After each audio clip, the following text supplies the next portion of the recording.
Hey everybody, welcome to the channel. To get straight to the point today, we're going to be taking a look at rendering Wonder Woman 3 different ways. And the first way, we're going to start by rendering in pencil. Now because we're working in a digital medium here, we're actually going to take this pencil sketch and make copies of it to do our other 2 renderings. But this first one is a really great example of how we kind of get the caricature out of the Gal Gadot Wonder Woman persona that we're going to be using for this art rendering today. So the pencil rendering in and of itself isn't really much to speak to. I'm using a brush inside Procreate that kind of mimics something of a pencil. It's something that comes standard with the program, so there's really not much to speak to there. So I'm going to focus my attention here on really kind of discussing more than anything else the caricature itself and how to kind of find it in this pencil sketch. When we get into the other 2 renderings, we'll talk a little bit more about how those effects were created. So let's have a little chat about the caricature. Now real quick, take a moment and hit that subscribe button if you haven't done so already, and of course clicking on that like helps me out as well. If you have any questions about anything I'm doing here, you need a little bit more detail, leave it in the comments section. Now the reference photo for this came from a Google search that just produced a bunch of results of Wonder Woman posters that they made for the movie that came out a few years ago. So nothing really all that special in terms of the pose or anything like that. We're just using figure on a plain background. Now the Gal Gadot her face, I guess I should probably say, has some unique characteristics to it, and that's what we're going to be focusing on with her caricature. Now, one of the first things I noticed right off the bat is that she has a very angular chin and a very angular jaw and a tiny chin to kind of go along with it. Now, when I try to get an idea as to where I'm going to be going with my caricatures, what I'm going to kind of focus on in terms of the exaggeration, one of the first things I do is just try to divide the skull in half from top to bottom. And what I noticed when I did that, roughly around the eye line, is that her head, or her forehead really, was kind of more massive, had more mass, maybe is the better way to put it, than her lower half of her face. So that's why we kind of shrank down the jaw a little bit. Same thing with the chin, but we kind of overemphasized the size of her cranium. Now that also lent itself to her big eyes, and I tend to draw bigger eyes on females because I really want to emphasize, some of the femininity there. Even though Wonder Woman is something of an Amazon, so she's supposed to be this tough character, I did try to at least put a little bit of eyelash in her eyes to give it that sense of femininity that you usually see in drawings.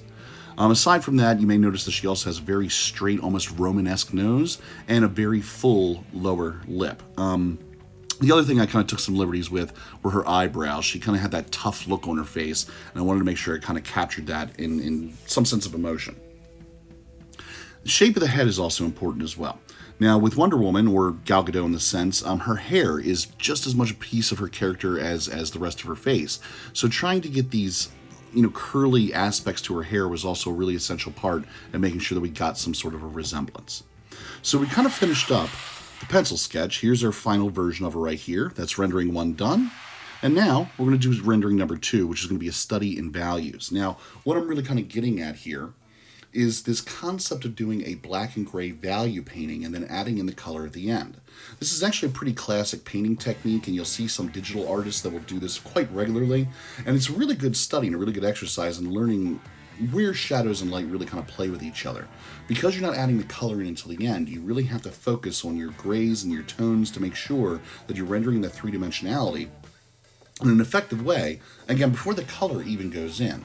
And one of the really interesting aspects of rendering in this method is that when you put in the color at the end, if you've got your values set up right, you really don't have to worry about what colors you put in. Even if you put in lime green, it will make sense on the page just because you got your value study in there correctly. Again, assuming you've done it correctly. Now, there's a couple different ways to do this, and the method that I chose to do was use the pencil sketch, enhance it a little bit more with some more cross-hatching lines and things like that, and then use those pencil lines with the smudge tool to smudge them around a little bit and try to get those value gradations that I'm looking for. Now, that's really kind of only half the equation. So I'm going to keep doing this for a while, but eventually I'm going to add another layer on top and start adding in some whites because I'm working on something of a gray background or a gray canvas to begin with.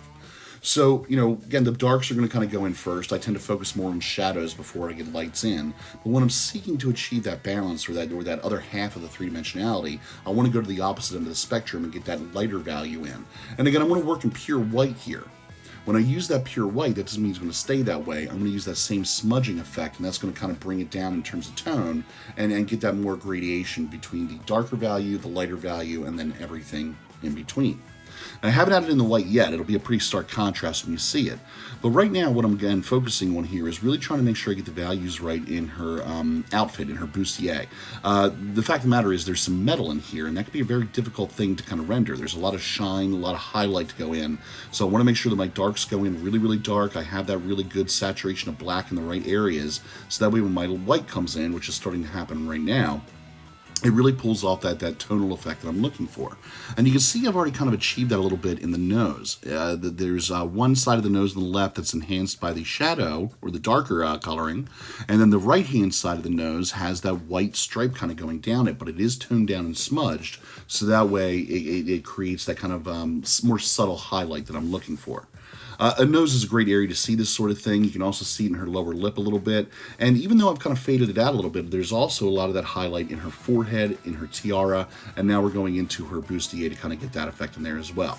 Now, I've kind of sped this up, so it's going pretty quick, but that's really all there is to it, is working in a couple layers to go back and put in some of those scratchy blacks, going back in and putting in some of those scratchy whites. And when I'm doing that sort of thing, I'm not really looking for texture at this point because everything's going to get smoothed out. Now, we're going to add in a texture with the color.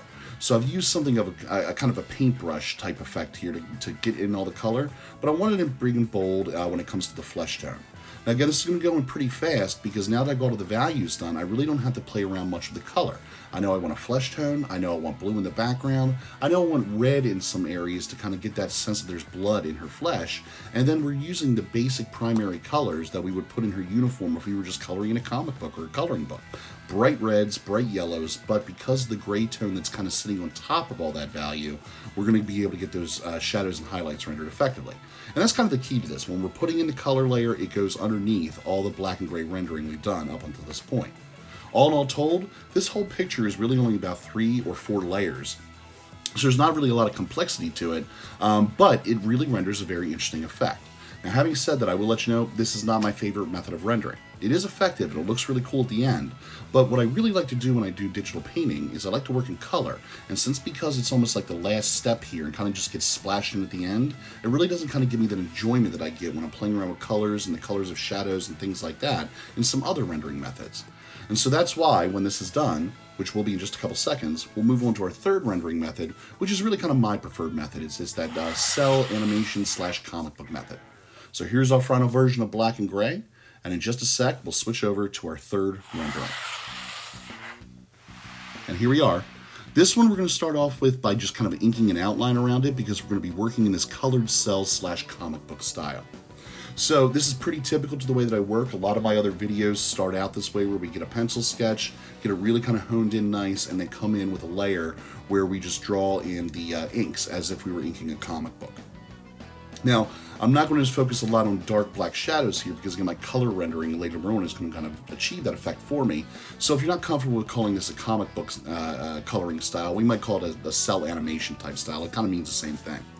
Now I wanted to go with the same color scheme, so once we get our ink layer done here, now we're going to come with the color, but it's going to kind of mimic what we did in our last rendering. So the blue background, primary colors going into her bustier and uniform, but the shading here is going to be a little bit different. Since we don't have that black and gray tonality that we've already put into the last rendering, we're going to do that using a palette that I've put up in the upper right hand corner of the screen.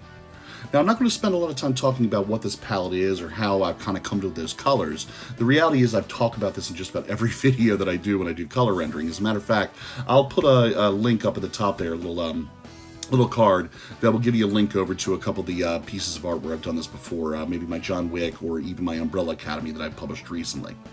But back to the Wonder Woman thing here, notice how the shadow goes in. Now I've got some tonality in terms of the midtones, so I've got some pink in her lips, I've got some red and some subtle areas around her cheeks and her nose and even in her arm to give it that kind of, blood underneath the flesh kind of look. It kind of lends it some life, if you will. But the shadows there are based off purely the palette that you see up there. I have 2 shadow colors, a kind of a bluish gray and then a darker one from there. And then for my highlights, I have a yellow and something of a yellow white. And you can see how they kind of go in a very similar method. Just like we looked at the nose before, take a look at the nose now, and you'll see that there is that line representing the shadow on the left-hand side, and then there's almost like a white highlighted stripe going on the right-hand side of the nose to give it that sense of three-dimensionality.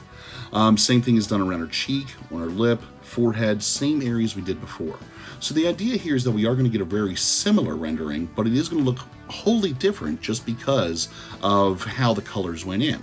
If you notice here, my midtones aren't extremely saturated. They can be a little bit more kind of dulled out because I want to bring out the real highlights when they go in a little bit later. I want to create shine. I want to create this texture that looks almost metallic on her tiara and on the upper parts of her uniform there. The black and gray method had its own effect to it, and it looks really neat with some very vibrant colors, but they're a little less vibrant here, and it really just kind of depends on what style you kind of prefer the most. And so I am going to put that question out to you. At the very beginning of this, I put up a card that had all three of them stacked side by side, so leave a comment, put something in the comments section, and let me know which one you prefer out of the three. I'd love to kind of see some voting on this a little bit, because the reality is I think all of them have their pros. They all have their cons as well, so I'm kind of curious to see what you as the audience think. So again, leave a comment, let me know 1, 2, or 3, pencil, black and gray, or animation style rendering. Which one is your favorite? Now as we get in here, we're going to finish up this rendering by doing the hair, and I did the hair in a very, very similar way that I did in the black and gray rendering. So I have a black background that I just kind of colored in automatically. And then went in with my highlight colors, kind of brushed them in there really quick with just a standard kind of inking brush that I use for the black bold outlines. But I went back in with a smudge brush set to a soft airbrush, and I used it to kind of pull everything out and make it look a little bit more like strands of hair. It's really one of those things I do where I just kind of keep fooling around with it until I kind of pull off the effect that I want, and if I don't like it, I'll erase it, go back, start over, and keep doing it until I get it right. This isn't, necessarily the best method for doing it, but I found that it works pretty effectively for me, and I'm relatively happy with the result, at least if I fool around with it long enough to kind of get some sort of an effect off of it that looks halfway decent or even halfway realistic. So that's the end of the three renderings there. Again, leave me a comment, let me know which one you like best, and I'll have some more videos up soon. Thanks for your time. Hope to see you back again.